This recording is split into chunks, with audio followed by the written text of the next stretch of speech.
1, 2, 1, 2. Alors, on reprend Bezrat Hashem, on est toujours dans le Tikkun 5, je pense que ça doit être le 9e cours, et on est maintenant au folio 20b. Alors, vous vous rappelez qu'on était parti sur ce mouvement de la Malchut, et qu'effectivement, on l'avait vu se déployer dans les points voyelles et dans les ta'amim, et on est arrivé à ce passage sur lequel on va revenir, si Dieu veut maintenant, qui est la fameuse ponctuation du Shem Yud Ke Vav Ke, sur lequel on avait été un peu vite.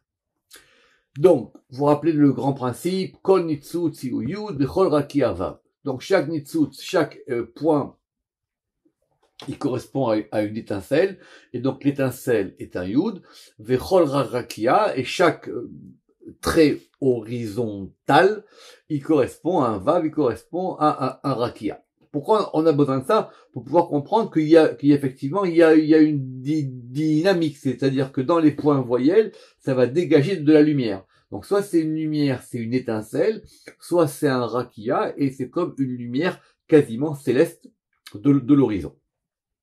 Et alors, revenons sur ce point fondamental. Yud Ke Vav Ke. Sheva Cholem Kametz. D'accord. Donc, le Shem Yud Ke Vav Ke, sa ponctuation, on va revenir là-dessus. C'est sous le Yud, on met un Sheva. Sur le He, on met un Cholem. Et sous le Vav, on met un Kametz. Très bien. Pourquoi on a besoin de le préciser, Béhémet? Alors, c'est un sujet très très complexe et très compliqué. Et le Ramak, dans le 2e chapitre du Sefer HaYetzira, il a là-bas une version un peu étonnante, et d'ailleurs il va le reprendre aussi dans le Pardes. C'est qu'effectivement, ce Shem Yud Ke Vav Ke, il peut supporter, normalement, comme n'importe quelle lettre, tout un tas de points voyelles. Maintenant, que le Shem Yud Ke Vav Ke soit le Shem central de la Torah, comme c'est le Shem central des noms, il a aussi une ponctuation centrale. C'est-à-dire qu'il a une ponctuation qui correspond à sa centralité. Pourquoi? Parce qu'effectivement, il y a d'autres ponctuations possibles. Alors, il faut être précis. Si vous vous rappelez, au début de Sha'ar HaNekudot, le Ramak, il avait dit que justement, comme deux points voyelles, même attribués à deux lettres ou même lettres dans un même mot, peut avoir des sens différents. Et il avait ramené au nom du Brit Menucha une ponctuation du Shem Yud Ke Vav Ke où on avait deux kametz. Et dans le Shiur Koma, là-bas, ça s'est fait Yetzira, il dit qu'il y a encore une autre ponctuation, à tel point que l'éditeur, il a tremblé et il a dit, je comprends pas vraiment ce qui est marqué ici, il dit c'est bizarre, etc. Mais en tout cas, c'était comme ça que c'était indiqué dans le manuscrit. En tout cas, ce qui est sûr, c'est que dans le Pardes, dans Sha'ar HaShemot et dans Sha'ar Memdalet, on va avoir là-bas plusieurs types de ponctuations pour le Shem Yud Ke Vav Ke. C'est-à-dire, par exemple, des ponctuations où on va mettre la même ponctuation sous les 4 lettres. Et vous rappelez que ça correspond aux 9 séphirotes, parce que Malchut ne le prend pas. On va y revenir dans la suite ici. Ça va être repris. Donc, en quoi est-ce que ces 3 points voyelles, dont on vient de montrer l'importance, dont on a montré qu'effectivement c'était le mouvement, c'était l'âme de la lettre. Alors c'est qu'on va maintenant essayer de revoir, et on va le faire plus doucement que la dernière fois. Donc, le Sheva Yudina. Le Sheva, c'est du din, vous vous rappelez, Sheva Ba'esh. Le Sheva, c'est un point voyelle de feu, il correspond au din. Vous vous rappelez qu'on avait vu qu'il était composé de 2 points, l'un au-dessus de l'autre, pour montrer que justement, vous vous rappelez que ça correspondait aux 2 luminaires. Ça, on l'a déjà vu. Le Kametz, Yurahame. Le Kametz, lui, il correspond à des miséricordes. Alors, on a vu plusieurs choses. On a vu, vous rappeler que des fois, on avait dit que le Kametz, il était lié à Keter, parce qu'il correspondait au fait que c'était le point fermé. D'accord? Alors, ici, il dit que c'est lié à Chesed, et effectivement, parce que lui, on le met en dessous du Vav. Eh oui, doucement. Le Sheva, on le met où? Le Sheva, on le met sous le Yud. Comme si directement la première lettre de Shem Yud Ke Vav Ke, c'est une lettre Yud, c'est Chorma, de Rachamim. en tout cas plus fort, de haut, et on va lui donner un mouvement de rigueur. Le Vav, lui, on va lui attribuer un degré de Kametz. Pourquoi est-ce que c'est lié à Chesed? Parce que le verset, il dit Vekamatz Kohen. Et donc, c'est pour ça que la on avait dit que c'était à la fois le degré de la main qui se referme, mais c'était à la fois lié au degré du Kohen. Et après, c'est Malav et Yemina. Il y a juste marqué la gauche et la droite. Alors, c'est quoi ce degré de la gauche et la droite? C'est le degré du Cholem. C'est comme ça qu'on va comprendre quand on relit bien les Tikkun HaZohar ici. Alors, pourquoi est-ce que le Cholem il est lié à la droite et à la gauche? Parce que le Cholem, lui, il est un point central qui est lié à Tiferet. Rappelez-vous que le Cholem c'est quoi? Le Cholem c'était le rêve. C'était le rêve de Yaakov. Et on a vu le Cholem, vous vous rappelez dans l'histoire de Yaakov quand il a rêvé et dans l'histoire de Yosef. Alors, c'est Malav et Yemina. Le Sheva, il est Din, il est à gauche. Le Kametz, il est Chesed, il est à droite. Et le Cholem, il est droite et gauche. C'est quoi cette notion de droite et gauche? Que Tiferet, il soit droite et gauche, ça on le sait, il faut refaire Char et Char à Machim. Ce principe de Cholem, qui est lié à Tiferet. Ce principe de Cholem, qui est lié à Tiferet. Il correspond à la Torah. Des Mitaman, Oraita, Itiaivat, parce que c'est de là-bas que la Torah a été donnée. Des II ou des Iu, c'est mieux, parce qu'elle est la Torah. Amuda Dem Saïta, elle est la colonne du milieu. Alors, on va apprendre beaucoup de choses ici. Évidemment, la Torah, c'est le degré de Tiferet du milieu. Maintenant, Tiferet, dans son fonctionnement, il a à la fois un fonctionnement équilibrant, c'est-à-dire qu'il est au milieu, et il a en même temps un fonctionnement où il va avoir un côté droit et un côté gauche. Et quand on applique ça à la Torah, on l'apprend d'un verset. À la fin de la Torah, Moïse il parle de la Torah, et il dit Mimino esh dat lamo. C'est le verset 33.2 dans l'Hétéronome. Depuis sa droite, on parle de la droite de Dieu. Depuis sa droite, donc depuis le côté de Chesed, Esh, il y a un feu. Dat, qui est une loi, l'amour pour eux. Donc la Torah, elle provient du côté gauche et du côté droit. Le Rama qui va expliquer ça encore très longuement dans plusieurs passages. Je reprends. Mimino. Parce que la Torah, elle a été donnée depuis là-bas, depuis le degré de la droite. Mimino, il est venu depuis la droite. Esh dat, avec une loi de feu, donc de Gvura, l'amour pour son peuple. Donc ce degré de Cholem, qui est le degré qui est placé au-dessus du He. Donc c'est comme si maintenant, une fois qu'on a donné du Din au Yud, on va rajouter un équilibrant au He. Et le Vav, lui, il est Chesed. Comme si on avait dans le mouvement Yud Ke Vav Ke, on commence par le Sheva qui est Din, après on a le Cholem qui est donc Tiferet qui contient les deux, et après on a le Kametz qui est lié à Chesed. Ou Bivmana, et donc maintenant, Deinun, Sheva, Kametz, Cholem, vous voyez bien qu'on revient dessus. Et une fois, et au moment où ils sont, ces trois degrés ensemble, qui sont le degré du Sheva, le degré du Kametz et le degré du Cholem, Ihu Ramiz, il y a un verset qui parle de ça. Il y a un verset qui parle de ça de façon allusive. Évidemment, c'est encore dans les psaumes. Parce que le roi David, il a dit, qui bi hachak, parce que en moi, il a désiré, va afaletehu, et je le libérerai. Hachak, le désir que Dieu, il a pour Israël, ça s'appelle le cheshek. Hachak, c'est quoi? Hachak, ce sont les initiales de Cholem, Sheva, Kametz. Tout le désir qui est entre Dieu et Israël, il est lié à ces 3 points-là. Et on a même un autre verset qui parle de ça. Et de façon, dans la Torah et plus générale sur les patriarches, Rak be'avotecha chashak Hashem. Et ce n'est que dans tes patriarches, dans tes pères, que Yudke Vavke a désiré. C'est-à-dire qu'il a désiré ce principe du Chet, du Cholem, du Shin, qui correspond au Sheva, et du Kouf, qui correspond au Kametz. Et évidemment, on a compris, note 245, que Abraham, il est lié à Chesed, qui est le Kametz, que Yitzhak, il est lié à la Gvura, qui est le Sheva, et que Yaakov, il est lié à Tiferet. Donc, on a dans le Shem Yud Kevavke les 3 éléments, droite, gauche, centre, qui correspondent aux 3 patriarches.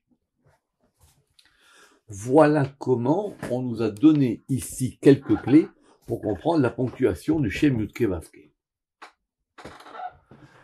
Misitra de Aleph. Et maintenant qu'on a ça, on n'a pas besoin d'en avoir plus.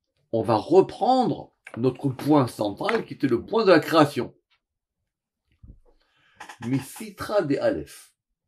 Du côté du Aleph. Reprenons maintenant au Aleph. Vous comprenez bien comment les Tikkun Zohar, ils n'ont pas de problème de passer d'un sujet à un autre sujet. Parce que maintenant, on est revenu au point central du chemin. Alors, Misitra de Aleph, Dihu, Yud, Vav, Yud. Du côté du Aleph, qui est Yud, Vav, Yud. Évidemment, vous avez compris, on prend le Aleph, on le divise en 3 parties, un Yud, un Vav et un Yud. Or, le Yud, Vav, Yud, ça vaut quoi? Ça vaut 26. Des Salik Yud, Kevavke. Donc maintenant, on a repris le Shem Yud, Kevavke et on le rentre dans le Aleph. Alors, rappelez-vous, quand on avait vu ça, que le Aleph, effectivement, ici, on va lui attribuer une gematria. Et cette gematria, elle est faite que maintenant, c'est le Aleph qui vaut 26, mais il y a des Aleph qui valent 32, et il y a des Aleph qui valent d'autres valeurs numériques. C'est pas le sujet ici. Donc, c'est-à-dire quoi? Du côté du Aleph, c'est-à-dire au point de vue du 1 de la création, parce que la création commence par un bête. Donc, au point de vue, avant même le bête de la création, le Shem Yud Kevavke, il est compris dans la lettre Aleph. C'est ce qui est marqué ici. Ava, Kucha Berichu, Iu, Ushme, Lechud, Bechitra. Le Saint béni, lui, il était avec son nom, puisque c'est Yud Kevavke avec son nom.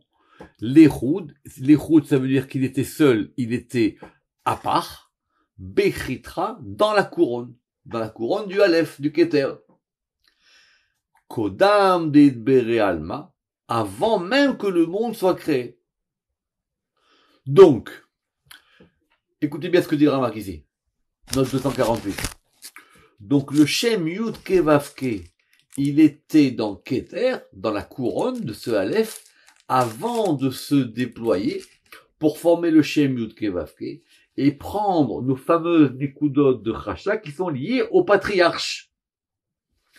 Ad desalik bemachshavate les mivre Adam. Et donc jusqu'à ce que monte dans sa pensée le fait que maintenant on va créer Adam, Deihu Yud Beresha Deidgalia, qui est alors un Yud dans la tête qui se dévoile, l'Ela, ou Tata Nekuda, et en bas un point. Alors, ça veut dire quoi ici? Reprenons. Ad desalik bemachshavate les mivre Adam. Jusqu'à ce que monte dans sa pensée de créer Adam. Alors, l'expression monter dans sa pensée, vous vous rappelez, c'est une expression particulière, on l'a vu déjà plusieurs fois.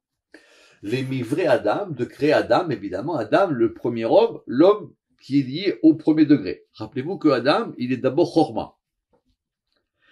Des Yud, donc c'est pour ça qu'il est lié à un Yud, Beresha, dans la tête, des Idgalia La'ela, qui va se dévoiler en haut. On laisse de côté de la parenthèse.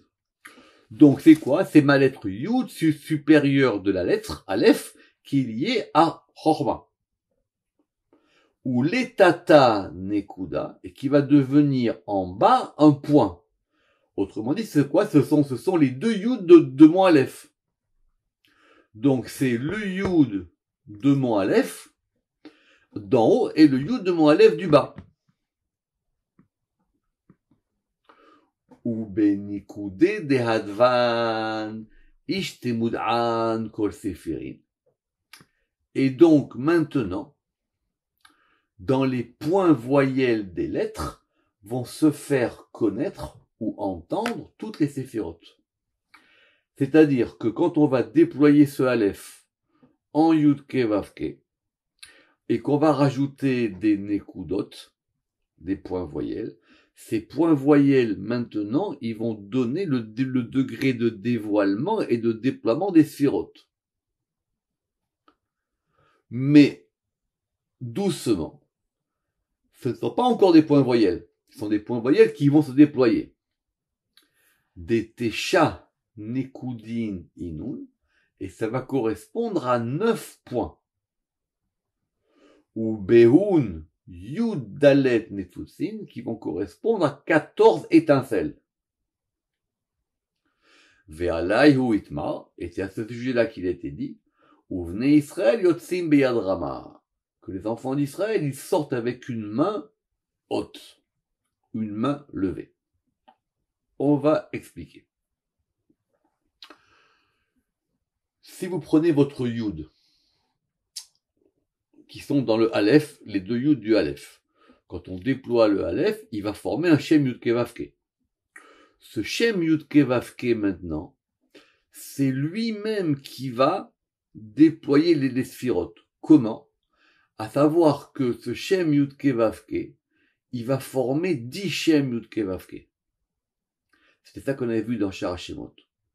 Et ces Shem Yud Ke Vav Ke, ils vont chacun prendre une seule ponctuation. C'est-à-dire qu'ils vont chacun prendre la même ponctuation aux 4 lettres.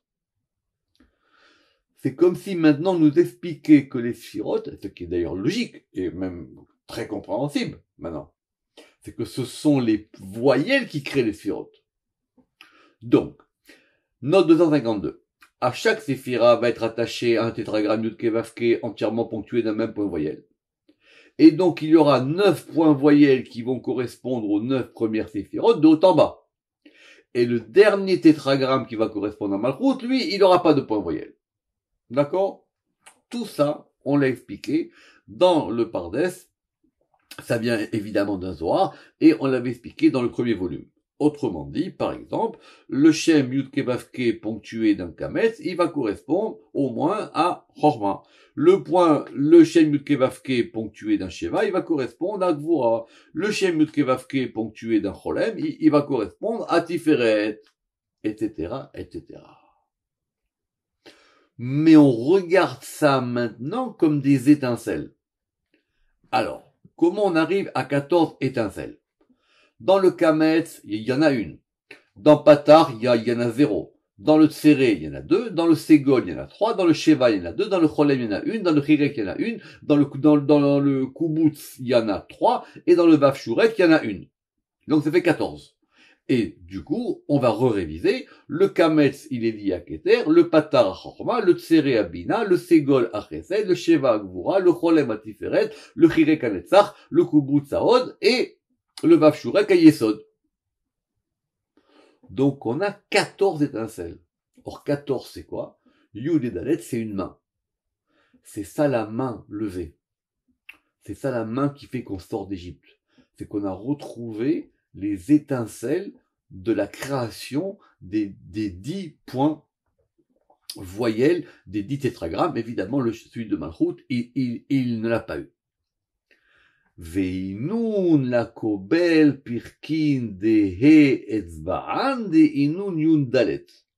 Et ces 14 étincelles, elles sont en regard des parties des 5 doigts qui sont 14, parce qu'on considère, pour une raison anatomique particulière, qu'il y a 14 phalanges.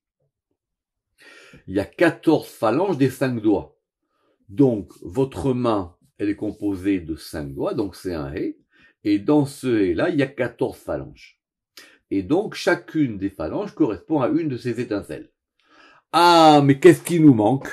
il nous manque le trait du patach et il nous manque le trait du kametz. Donc il nous manque 2 rakia.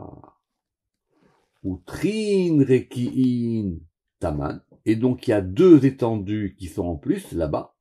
Chad mit kametz ve chad mit patach. Une qui provient de kametz et une qui provient de patach. Et elles servent à quoi ces 2 étendues? C'était la question qu'on avait, il a dit c'est quoi le rakia? À quoi il sert le rakia? Le rakia, il est là pour donner une mesure. Le rakia, il est là pour étendre la kobel trin kané des droïn, et ça va correspondre ici aux 2 bras, les 2 traits verticaux, les 2 traits horizontaux ou verticaux des bras. Mais ils permettent à quoi en même temps? Ils permettent en même temps de mesurer. À la limite, si vous pouvez comprendre de façon encore plus simple, c'est que c'est le bras qui lève la main. Donc c'est le bras qui va donner une mesure. Quand le bras s'étend, il peut aller plus loin. Ou quand il se retire, il va étendre ou remettre en arrière l'amplitude de ce que la main peut saisir ou pas. Vekol nitzutz iu perek. Et on revient que chaque étincelle, maintenant, ça correspond à une partie, une de ces phalanges. VI ou mida, et correspond aussi à une mesure. Pourquoi? Et on va terminer avec ça, parce que c'est un sujet complexe. Si on dit maintenant que ces points voyelles qui vont se déployer, ils vont former la première mesure des 10 sphirotes de la création. Or, pour créer, il faut en même temps donner une mesure. C'est dans ce Tikkun HaZohar maintenant qu'on va avoir la meilleure explication de cette notion de la mesure. Simplement, considérez que vous avez un espace, même l'espace le plus épuré possible. Si vous avez une étincelle, l'étincelle, elle va donner une mesure dans l'espace. Donc on va avoir pour chaque étincelle une mesure particulière. Alors, Vekol nitzutz iu perek, veiu mida. Chaque étincelle correspond à une phalange de la main, et en même temps c'est une mesure. Mais le rakia aussi donne une mesure. Simplement c'est une mesure plus grande. C'est pas une étincelle. C'est une mesure qui correspond à l'être Vav. Or, cette mesure-là, elle correspond à quoi? Ça s'appelle une Hama. C'est pour ça que la notion des poids et des mesures dans la Torah est si importante que ça, surtout dans la Mishnah et dans la Gemara. Parce que mesurer une chose, c'est lui donner sa place exacte. Or, le point fondamental de la mesure des choses, c'est dans la création. Alors, Verakia Ama, et la Rakia, c'est une Ama. Il faut qu'on rentre maintenant dans des considérations un peu techniques, parce que, bien que la Torah elle a donné la mesure d'une Ama, il y a plusieurs types de Ama.